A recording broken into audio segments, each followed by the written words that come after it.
மக்களே தயவு செஞ்சு ஸ்கிப் பண்ணிடாதீங்க. ஒரு முக்கியமான அதாவது ஃபியூச்சரில் என்ன ஆகப்போகுது அப்படின்றது தெரியாத லெவலுக்கு இருக்கக்கூடிய ஒரு சீரியஸான விஷயம். கொரோனா வைரஸ்ன்ற ஒரு பெரிய ஒரு பேண்டமிக்கே நம்ம இப்போ தான் கிராஸ் பண்ணி வந்திருக்கோம். அதுக்குள்ள அடுத்த ஒரு பேண்டமிக் ரெடி ஆகணுமான்ற கேள்வி எல்லார் மனசுலயும் இருக்கக்கூடிய reason Honda virus. Honda virus ஆமா.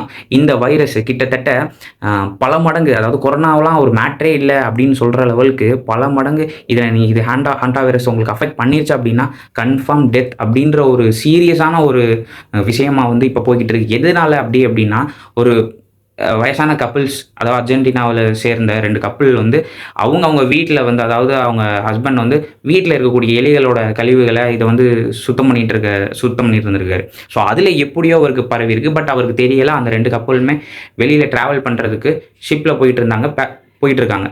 ஸோ அங்கேயே அவருக்கு சிம்டம் ரெடி வந்து டைரியா அந்த மாதிரி மூச்சுத்திணறல் இந்த மாதிரி வந்து இறந்து போயிடுறாரு.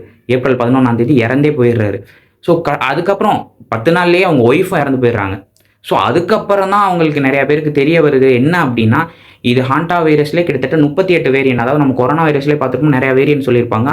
அந்த மாதிரியான இதில் கிட்டத்தட்ட 38 வேரியன்ட் இருக்குது. பட் ஹியூமன் டு ஹியூமன் பரவக்கூடிய ரேரான அந்த ஒரே ஒரு வேரியன்ட்டு தான் பரவி இருக்க சான்ஸ் இருக்குது அப்படின்ட்டு சொல்கிறாங்க. ஏன் அப்படின்னா அவங்க ஹஸ்பண்டும் இறந்துட்டாங்க, 10 நாள் அவங்க ஒய்ஃபும் இறந்துட்டாங்க.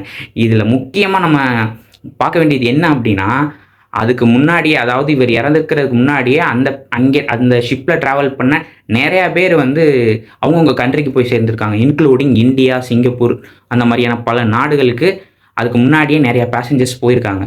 ஸோ அவங்களுக்கும் இதே ஹாண்டா வைரஸ் பரவி இருக்குமான்றது நிறையா பேரோட கேள்வி. ரிசர்ச்சர்ஸ் அதை பார்த்துட்டு இருக்கிறாங்க. நிறையா பேர் அதை கவர்மெண்ட்டை இன்ஃபார்ம் பண்ணி அவங்களை குவாரண்டைன் பண்ணுறதுக்கான எல்லா ஒரு நடவடிக்கையும் போய்கிட்டு இருக்கு. பரபரப்பான நம்ம சுச்சுவேஷனில் வந்து நிறையா நியூஸ் நம்ம முதலமைச்சர் விஜய் பண்ணிட்டாங்க. இந்த நியூஸுக்கு இடையில இது உங்களுக்கு வந்து சேர்ந்துருக்கிறது கண்டிப்பாக ரேராக இருந்திருக்கும். நிறையா பேருக்கு தெரியல அப்படின்னா தெரிஞ்சுக்குங்க.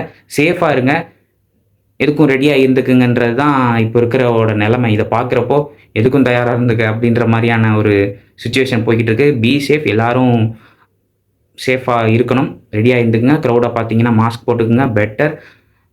ஸோ எதுக்கும் ரெடியாக இருந்துக்குங்க. பார்க்கலாம்.